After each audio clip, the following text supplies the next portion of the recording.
तो हेलो साथियों, स्वागत है आप सभी का एक बार फिर से अपने बीएसटीसी एग्जाम 2026 सेक्शन अभिरुचि की इस क्लास में। तो प्लीज़ चैनल पे नए हैं तो प्लीज़ चैनल को सब्सक्राइब कर लेना, बेल आइकन को कर देना प्रेस ताकि आने वाले सभी वीडियो का नोटिफिकेशन आप तक पहुंच जाए। चलिए क्लास की शुरुआत करते हैं बिना किसी देर के। पहला प्रश्न आप सभी के सामने है।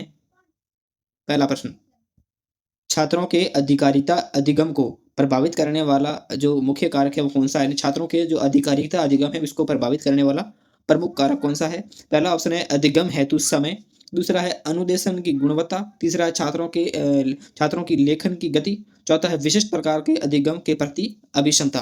तो छात्रों के अधिकारिता अधिगम को प्रभावित करने वाला मुख्य कारक कौन सा है? कारक है वो आपको बताना है। तो वो मुख्य जो छात्रों के जो अधिकारिता अधिगम होता है इसको प्रभावित करने वाला जो मुख्य कारक होता है वो कारक कौन सा होता है? वो होता है आपके विशिष्ट प्रकार के अधिगम। विशिष्ट प्रकार के अधिगम के प्रति जो अभिक्षमता होती है वो यहाँ पर होता है। तो आपका 4 नंबर ऑप्शन क्या हो जाएगा? यहाँ पर करेक्ट आंसर यहाँ पर हो जाता है। चलिए, अगला प्रश्न आप सभी के सामने है कि विद्यार्थियों के अधिगम को बढ़ाने वाला जो वैकल्पिक स्तर है वो कौन-सा है? यानी जो विद्यार्थियों का जो अधिगम है उसको बढ़ाने वाला वैकल्पिक स्तर कौन-सा है? बुद्धि है, वातावरण है, शिक्षण गुणवत्ता है, यहाँ पर समय है। यानी जो विद्यार्थी होते हैं उनके अधिगम को बढ़ाने वाला जो वैकल्पिक स्तर होता है, वो वैकल्पिक स्तर कौन-सा होता है? वो हो जाएगा आपका शिक्षण की क्या होनी चाहिए? गुणवत्ता। तो ऑप्शन नंबर 3 आपका क्या हो जाता है? यहाँ पर करेक्ट आंसर है वो हो जाता है। चलिए, अगला प्रश्न आप सभी के सामने है। शिक्षण अधिगम प्रक्रिया के दौरान पुनर्बलन छात्रों के अधिगम पर धनात्मक प्रभाव डालता है? हमेशा के लिए, अधिकांशतः, कभी-कभी यहाँ पर कह नहीं सकते। यानी शिक्षण अधिगम प्रक्रिया के दौरान पुनर्बलन छात्रों के जो अधिगम पर धनात्मक प्रभाव डालता है, क्या हमेशा डालता है, अधिकांशतः या अधिकांश बार, या फिर कभी-कभी यहाँ पर कह नहीं सकते। इसका जो राइट आंसर क्या है वो आपको बताना है। तो इसका जो राइट आंसर होगा वो ये होगा कि इस व्यक्ति पे प्रभाव डालता है, जो धनात्मक प्रभाव डालेगा वो अधिकांशतः डालता है। तो ऑप्शन नंबर 2 आपका क्या हो जाता है? करेक्ट आंसर यहाँ पर हो जाता है। चलिए, अगला प्रश्न आप सभी के सामने है। एक अध्यापक को सहायक शिक्षण सामग्री का उपयोग करना चाहिए, क्यों? ये कोई भी अध्यापक होता है उसको शिक्षण करते समय जो अपनी सहायक जो शिक्षण सामग्री है उनका उपयोग करना चाहिए, क्यों? शिक्षण को रुचिकर बनाने के लिए, दृश्य अनुभव प्रदान करने हेतु, शिक्षण को प्रभावी बनाने हेतु, या फिर अध्यापक का कार्यभार कम करने हेतु। क्या है कि एक अध्यापक को सहायक शिक्षण सामग्री का उपयोग करना चाहिए? क्यों करना चाहिए? क्योंकि शिक्षण को है वो रुचिकर बनाना है। कैसा बनाना है? रुचिकर बनाना है। तो ऑप्शन नंबर 1 आपका क्या हो जाता है? यहाँ पर करेक्ट आंसर है वो हो जाता है। चलिए, अगले प्रश्न की ओर चलते हैं। अगला प्रश्न आप सभी के सामने है। नेक्स्ट, हमारी प्रजातांत्रिक संवैधानिक संरचना के अनुरूप कौन सा शिक्षण उपागम सर्वोत्तम है? यानी हमारी प्रजातांत्रिक संवैधानिक संरचना के अनुरूप कौन सा शिक्षण उपागम है वो सर्वोत्तम है?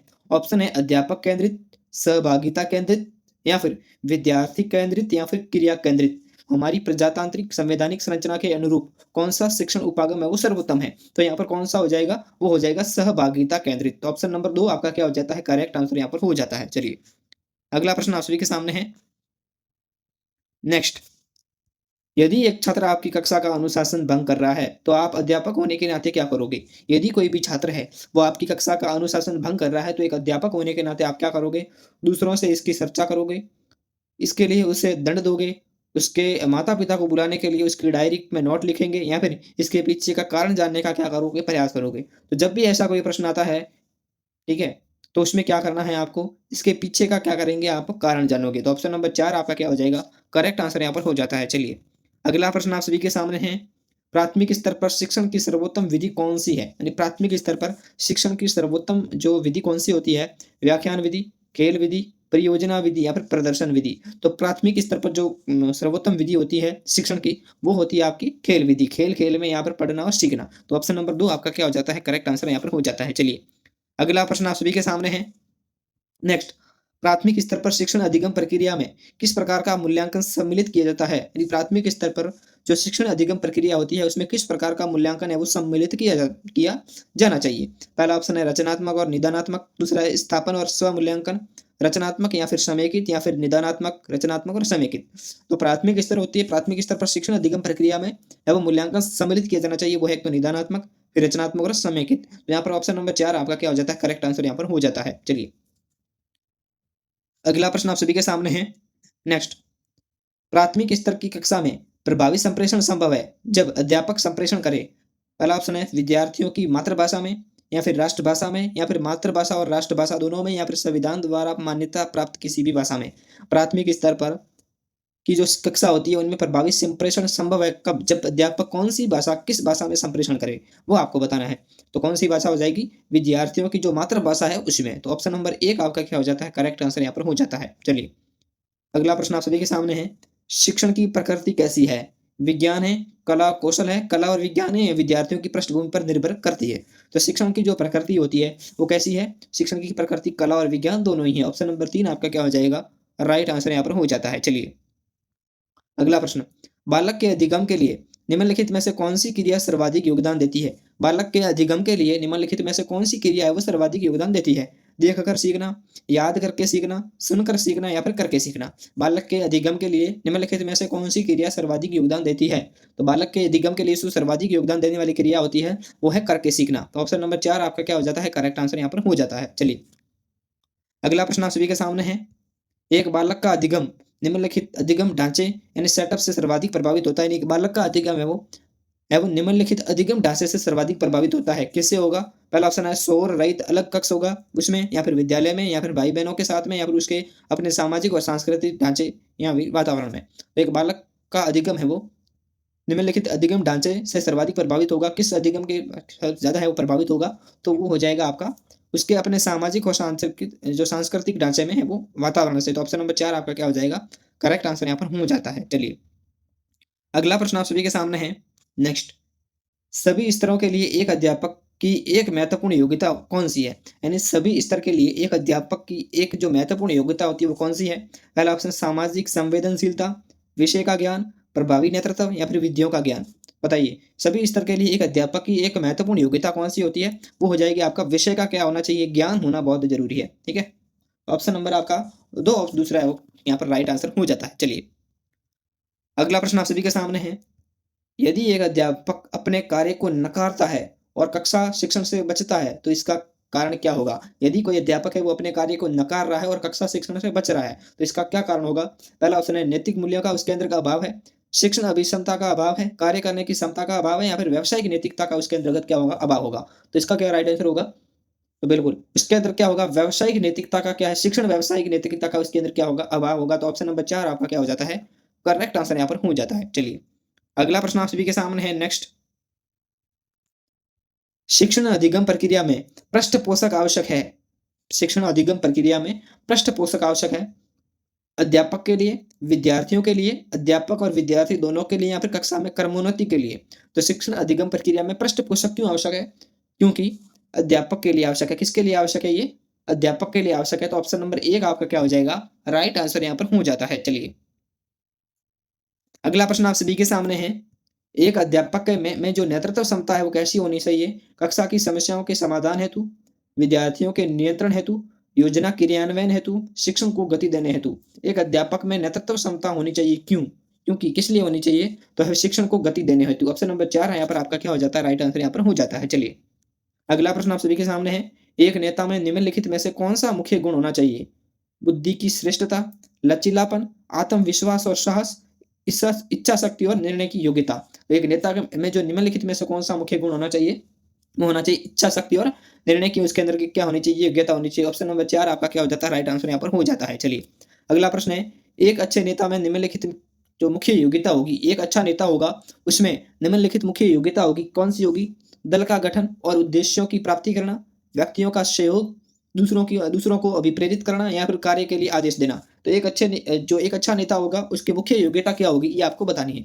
तो एक अच्छे नेता के लिए जो उसकी मुख्य योग्यता होगी वो होगी दल का गठन और उद्देश्यों की जो प्राप्ति है वो क्या करना? उद्देश्यों की प्राप्ति करना। तो ऑप्शन नंबर 1 आपका क्या हो जाता है? राइट आंसर यहाँ पर हो जाता है। चलिए, अगला प्रश्न आप सभी के सामने है। एक नेता का महत्वपूर्ण कार्य क्या होगा? कार्य की पहल करना, व्यक्ति के कार्य का मूल्यांकन करना, निर्देश देना, संगठन को एक करना और निर्णय लेना? तो एक नेता का महत्वपूर्ण कार्य क्या होगा? तो एक नेता का जो महत्वपूर्ण कार्य होगा वो होगा संगठन को एक करना और निर्णय लेना। तो आपका ऑप्शन नंबर 4 आपका क्या हो जाता है? यहाँ पर राइट आंसर हो जाता है। चलिए, अगला प्रश्न आप सभी के सामने है। संप्रेषण का महत्वपूर्ण तत्व निम्नलिखित में से कौन सा है? स्वीकार्यता है, स्पष्ट विचार, उपयुक्त माध्यम होना चाहिए, या फिर जटिल भाषा? तो संप्रेषण का महत्वपूर्ण तत्व है वो इनमें से निम्नलिखित में से कौन सा होता है? तो संप्रेषण का जो महत्वपूर्ण तत्व है इनमें से वो है आपकी क्या है? उपयुक्त, उसके अंदर क्या है? माध्यम। तो ऑप्शन नंबर 3 आपका क्या हो जाएगा? राइट आंसर यहाँ पर हो जाता है। चलिए, अगला प्रश्न आप सभी के सामने है।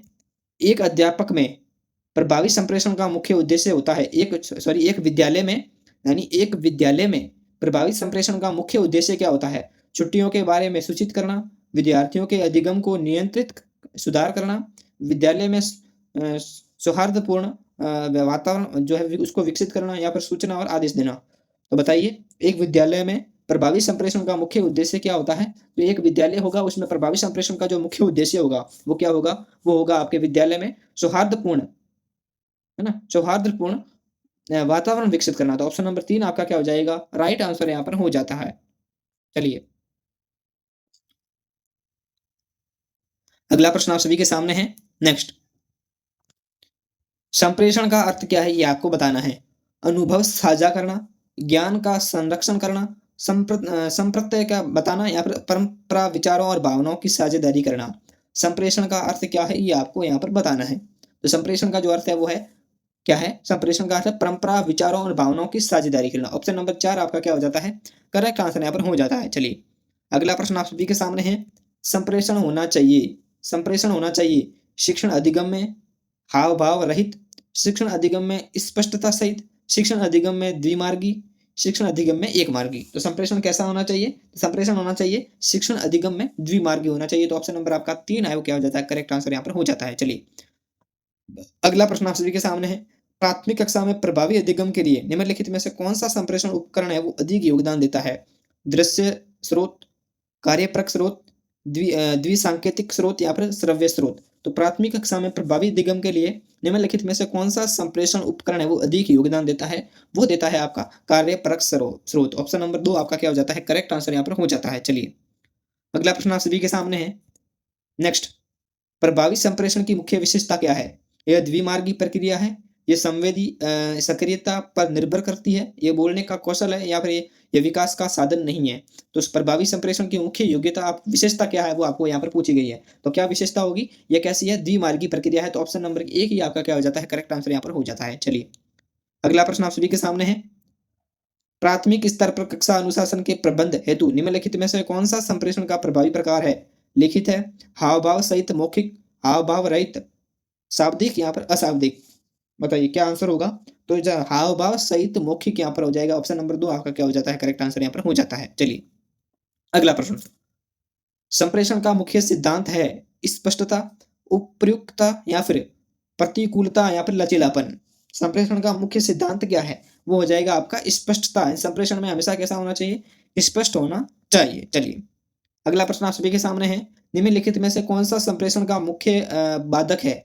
विभिन्न स्तरों पर संप्रेषण, समान वैचारिक पृष्ठभूमि, जटिल समूह संगठन या फिर अस्पष्ट अनुपयुक्त भाषा।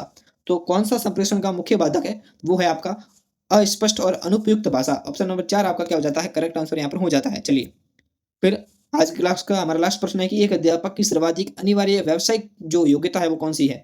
एक अध्यापक की सर्वाधिक अनिवार्य व्यावसायिक योग्यता कौन सी है? उन्नत दृष्टिकोण, एक तंत्रीय दृष्टिकोण, अपने व्यवसाय के लिए प्रेम या फिर व्यावसायिक प्रशिक्षण। एक अध्यापक की सर्वाधिक अनिवार्य जो व्यावसायिक योग्यता क्या है? वो हो जाएगी आपकी अपने व्यवसाय के लिए क्या होना चाहिए? प्रेम होना चाहिए। ऑप्शन नंबर 3 आपका क्या हो जाता है? राइट आंसर हो जाता है। तो चलिए, मिलते हैं अगली क्लास में। तब तक के लिए खुश रहिए, अच्छे रहिए। जय जय राजस्थान, जय हिंद, वंदे मातरम।